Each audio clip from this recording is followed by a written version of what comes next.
एक बार कुबेर भंडारी शिवजी से पूछते हैं, आपकी क्या सेवा करूं? शिवजी कहते हैं, जो दूसरों के पास से सेवा मांगता है और लेता है वह वैष्णव नहीं है। जो दूसरों की सेवा करता है वही वैष्णव है। मेरी तरह नारायण नारायण करो। माता जी ने पार्वती जी कुबेर से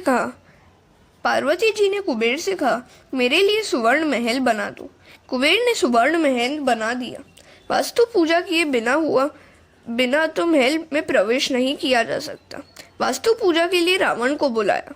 रावण ने वास्तु पूजा कराई। शिवजी ने रावण से कहा, जो मांगना हो वह मांग लो। रावण कहता है, ये अपना महल ही मुझे दे दो। पार्वती जी कहती है, मैं जानती थी कि ये लोग कुछ भी नहीं रहने देंगे। मांगने वाले को देना मरण के समान, नहीं देना मरण के समान है। शिवजी ने सुवर्ण महल रावण को दे दिया। रावण जैसा कोई मूर्ख नहीं हुआ है।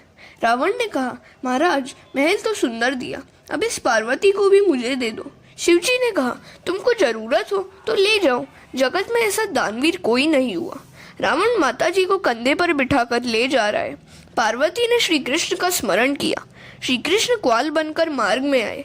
उन्होंने रावण से पूछा, तुम किसे ले जा रहे हो? रावण बोला, शंकर भगवान ने मुझे पार्वती दे दी है। श्री कृष्ण ने कहा, तू कितना भोला है, शिवजी क्या तुझे पार्वती दे देंगे? असली पार्वती को तो ये पाताल में छिपा कर रखते हैं।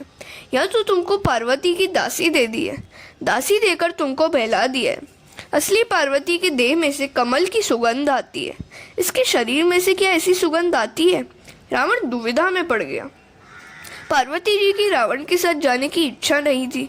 उन्होंने शरीर में से दुर्गंध निकाली। रावण ने उसी जगह पार्वती को छोड़ दिया। रावण चला गया। बाद में प्रभु ने उसी जगह माता जी की स्थापना की। वहीं द्वैपायनी देवी है। दक्ष बोला, शिव स्वैरचारी तथा गुणहीन है। प्रकृति के कोई भी गुण शिवजी में नहीं है, अतः वे निर्गुण ब्रह्म वृद्धि निषेधातीत परमात्मा है। शास्त्र की प्रवृत्ति, विधि निषेध की प्रवृत्ति अज्ञानी जीव के लिए है, शिवजी के लिए नहीं। दक्ष प्रजापति ने कहा, आज से किसी भी यज्ञ में दूसरे देवों के साथ शिव को आहुति नहीं दी जाएगी। श्रीधर स्वामी ने अर्थ किया है, सब देवताओं के साथ नहीं। शिवजी सभी देवों से श्रेष्ठ है, अतः महादेव है। इतर देवों से पहले शिवजी को आहुति दी जाएगी और यज्ञ के बाद जो बचेगा वह भी समाप्ति में शिवजी को दिया जाएगा। शिव पुराण में कथा है, शंकर और पार्वती की शादी हो रही थी। विवाह के समय 3 पीढ़ी का वर्णन करना पड़ता है। शिवजी से कहा गया कि अपने माता का नाम बताइए, अपने पिता का नाम बताइए। शिवजी सोच में पड़ गए, मेरे पिता कौन? महारुद्र शिव का जन्म नहीं है। नारद जी ने कहा, बोलो मेरे पिता ब्रह्मा है। शिवजी ने कहा, मेरे पिता ब्रह्मा है। फिर पूछा गया, तुम्हारे दादा कौन है? शंकर बोले, विष्णु दादा है। फिर पूछा गया, आपके परदादा कौन है? यह सुनकर शिवजी बोले, मैं ही सबका परदादा हूँ। जगत पितरो वंदे पार्वती परमेश्वरों। शिवजी महादेव हैं। सूची वर्णन करते हैं, राजन, शिवजी के मस्तक में ज्ञान रूपी गंगा थी। निंदा सुनकर भी सहन कर ली। शंकर के मस्तक में ज्ञान गंगा है, श्री कृष्ण के चरणों में ज्ञान गंगा है, अतः वे शिशुपाल की निंदा सहन करते हैं। प्रतिकार करने की शक्ति होने पर भी जो सहन करता है वही महापुरुष है। वह धन्य है। जिसके सिर पर ज्ञान गंगा हो वही निंदा सहन कर सकता है। निंदा सहना बहुत कठिन है। निंदा करोगे तो प्रगति कर सकोगे। जो कलह बढ़ाता है वह वैष्णव नहीं है। अतः शिवजी सभा में एक भी शब्द नहीं बोले। सभा में नंदीकेश्वर विराजे थे, उनसे यह सब नहीं सहा गया। उन्होंने दक्ष को 3 शाप दिए, जिस मुख से तूने निंदा की है वह तेरा सिर टूट जाएगा, तेरे सिर के बदले बकरे का सिर लगाया जाएगा और तुझको ब्रह्म विद्या कभी प्राप्त न होगी। शिवजी की निंदा करने वाले को कभी मुक्ति नहीं मिलती।